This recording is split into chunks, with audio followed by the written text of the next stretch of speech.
dengan sebuah hadis dari sahabat Anas bin Malik radhiyallahu an, diriwayatkan oleh Imam Abi Daud dan Imam At-Tirmizi, qala Rasulullah sallallahu alaihi wasallam, man kanatil akhirah hammahu.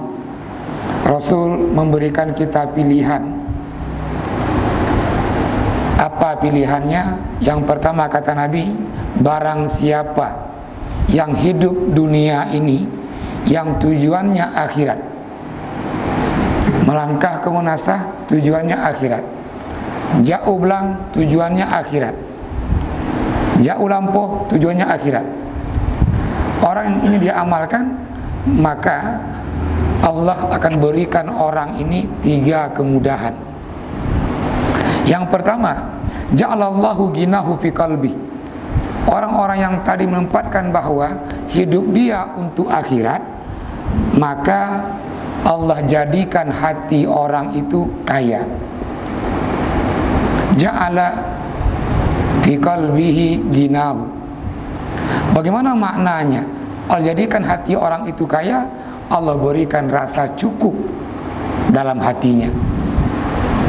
Punya rumah, rasa cukup. Maka orang seperti ini akan jauh dari iri dan dengki, dan ujung-ujungnya dia hubbud dunia. Yang kedua, kata Nabi, wa jama'alahu syamlahu. Allah mudahkan urusan dunianya. Orang yang dunianya ini untuk akhirat, udip dunianya, dia punya masalah, maka Allah mudahkan masalah itu. Kenapa? Tanda orang hidup dia punya masalah. Hana orang yang hidup hana masalah.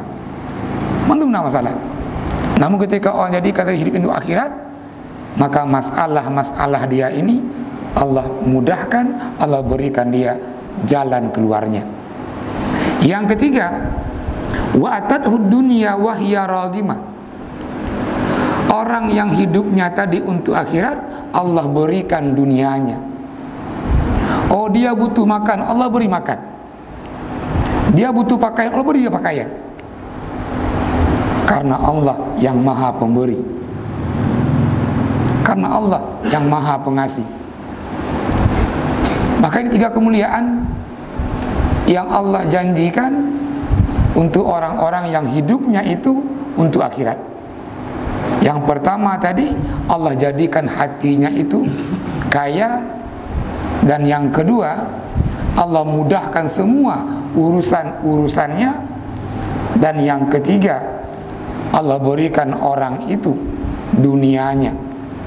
Namun sebaliknya kata Nabi, orang yang pilih waman kanatid dunya hammahu, yang pilih dunia tujuan hidupnya, udip berkaya, udip bermangat, jadikan dunia sebagai tujuan hidupnya. Yang pertama, ja'alallahu faqrahu baina ainaihi. Walaupun dia banyak hartanya, melimpah hartanya, namun orang ini merasakan selalu dalam kondisi dia fakir, terus butuh. Maka jumlah uang yang banyak itu nggak cukup. Kenapa? Dia merasa terus fakir. Dan yang kedua, kata Nabi, wa farraqa alaihi syamlahu. Orang ini punya masalah dan susah menyelesaikan masalahnya. Kenapa? Karena Allah nggak bantu orang itu dalam menyelesaikan masalahnya. Dan yang ketiga, walam ya'tihi minad dunya illa ma qaddara lahu. Allah nggak berikan dunianya kecuali yang sudah pernah Allah takdirkan. Ini 2 pilihan dalam hadis ini. Yang pertama, yang hidup dunianya ini untuk akhirat, Allah berikan dia kemudahan-kemudahan.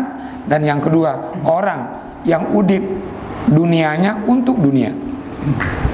Maka melalui hadis ini, mari kita kembali merubah niat kita. Jikalau mungkin ada sebelumnya niatnya datang ke munasah ini untuk menjaga kekompakan, jak munasah dengan alasan hana mangat, robalah niat itu mulai malam hari ini. Tajak pengajian, tajak munasah, tujuannya mencari akhirat kita.